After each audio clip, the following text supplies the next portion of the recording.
சோம்நகருங்கிற ஒரு கிராமத்துல ராஜு முட்டை விக்கிற வியாபாரத்தை செஞ்சுக்கிட்டு இருக்கான். குளிர்காலம்ன்றதுனால கஸ்டமர்ஸோட கூட்டம் அதிகமா இருந்தது. அவன் எல்லா வருஷமும் குளிர்காலத்துக்காக ஆவலா எதிர்பார்த்துட்டு இருப்பான். நியூ இயர்க்கான சமயம் வந்தது. ராஜு எல்லாருக்குமே சுட சுட ஆம்லெட் அப்புறம் ஹாஃப் ஃப்ரை செஞ்சு வித்துக்கிட்டு இருந்தான். ஆனா எல்லா வாட்டியும் ராஜுவோட முட்டைகளை சாப்பிட்டு சாப்பிட்டு கஸ்டமர்ஸ் போர் ஆயிட்டாங்க. அவங்களுக்கு ஏதோ புதுசா தேவையா இருந்தது. ஆரம்பத்துல நல்லாவே வித்து போச்சு. ஆனா சில நாட்களுக்கு அப்புறம் வியாபாரம் டவுன் ஆயிடுச்சு. இப்போ ராஜு கிட்ட இருந்து முட்டை வாங்குற ஜனங்க கம்மியாயிட்டாங்க. ஒருவேளை யாராவது வந்தாலும் அவங்க கடனுக்கோ இல்ல ஃப்ரீயாவோ கேட்டுட்டு இருந்தாங்க. ஒரு நாள் ராஜுவும் அவனோட மனைவி ரேஷ்மாவும் இப்படி யோசிச்சாங்க. இன்னைக்கு முட்டை கடையை திறக்க வேண்டாம்னு நினைக்கிறேன்.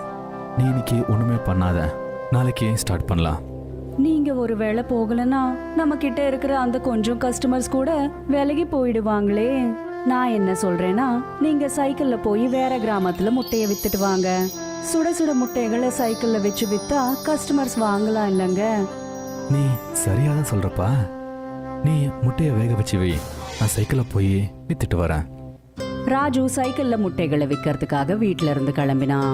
அவன் கொஞ்சம் வித்ததுக்கு அப்புறம் வீட்டுக்கு திரும்ப போயிட்டு இருக்கும்போது அவனுக்கு ஒரு யோசனை வந்தது. ஊரு ஊரா போய் இப்படியே சைக்கிள்ல முட்டைகளை விற்கலான்ட்டு யோசிச்சான். கொஞ்ச நேரத்துக்கு அப்புறம் 2 பேரு அவன் கிட்ட இருந்து முட்டைய வாங்க வந்துட்டு இருந்தாங்க. அண்ணே அண்ணே அண்ணே முட்டையண்ணே அண்ணே இங்க பாருங்க. சொல்லுங்க, என்ன வேணும்? வேக வச்ச முட்டை இருக்கு, ஆம்லெட் இருக்கு, முட்டை கறி கூட இருக்கு. என்ன வேணும்? எங்களுக்கு ஒண்ணுமே வேணாம்.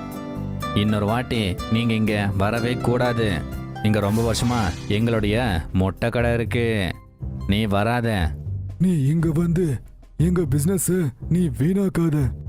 அண்ணா, எனக்கும் கடை இருக்கு, ஆனா வியாபாரம் இல்ல.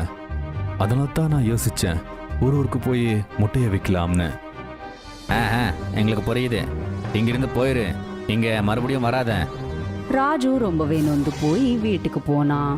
அப்புறம் நடந்ததை எல்லாத்தையும் ரேஷ்மா கிட்ட சொன்னான்.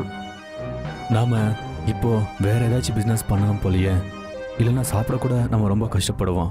அப்புறம் அவ்வளோதான். நாம இதை தவிர்த்து வேற என்ன பண்ண முடியும்? ரொம்ப வருஷமா நாம முட்டை வியாபாரத்தை தான் செஞ்சுட்டு இருக்கோம். இப்போ இதையும் விட்டுட்டா நமக்குன்னு எதுவுமே மிஞ்சாதுங்க. ராஜு ரொம்பவே சோகமா தூங்க போயிட்டான். இந்த பிரச்சனையை தீர்க்க வேற ஏதாவது பண்ணணும்ட்டு யோசிச்சான். எங்க போன? நான் கூப்பிடுறது கேக்குதா? வரேங்க. சொல்லுங்களேன், என்னாச்சு? நாம ஒருவேளை முட்டையோட ரேட்டை கம்மி பண்ணா அப்போ கண்டிப்பா நம்ம முட்டையை தான் எல்லாருமே வாங்குவாங்க. ஏற்கனவே நம்ம முட்டைங்களோட விலை கம்மியா தான் இருக்கு. இப்போ இன்னும் கம்மி பண்ணிட்டா நமக்கு எந்த லாபமும் இருக்காதே. அதோடவே நாம பட்ட கஷ்டம் எல்லாம் வீணா போயிடும். ராஜுவும் ரேஷ்மாவும் அவங்களோட முட்டை வியாபாரத்தை எப்படி எல்லாம் மேம்படுத்தணும்ட்டு எல்லா விதமாவும் யோசிச்சு பார்த்துட்டாங்க. ஆனா எந்த பிரயோஜனமும் இல்லாம போயிடுச்சு. என்கிட்ட ஒரு ஐடியா இருக்கு. என்னோட பிறந்த ஊர்ல தங்க முட்டைகள் நிறைய வித்து போகும். நான் சின்னதா இருக்கும்போது அங்க தங்க முட்டைகளை காயினா மாத்தி அதை வித்துட்டு இருப்பாங்க.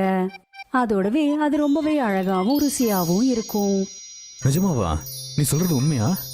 ஒருவேளை அப்படி ஆச்சுன்னா மறுபடியும் நம்ம கடையில நல்ல வியாபாரம் நடக்கும்.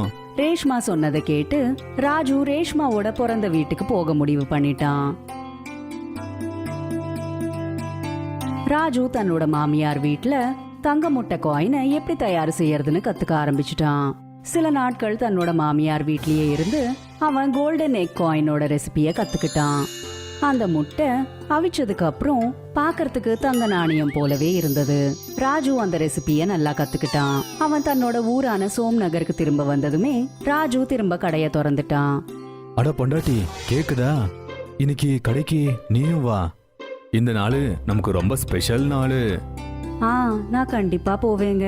அந்த கடவுள் தயவால நாம நினைச்சது நல்லபடியா நடக்கணும். ராஜுவும் ரேஷ்மாவும் அவங்களோட புது ரெசிபிய கடையில பண்ண ஆரம்பிச்சுட்டாங்க. அப்புறம் அவங்க எப்படி யோசிச்சாங்களோ அதே போலதான் நடந்தது.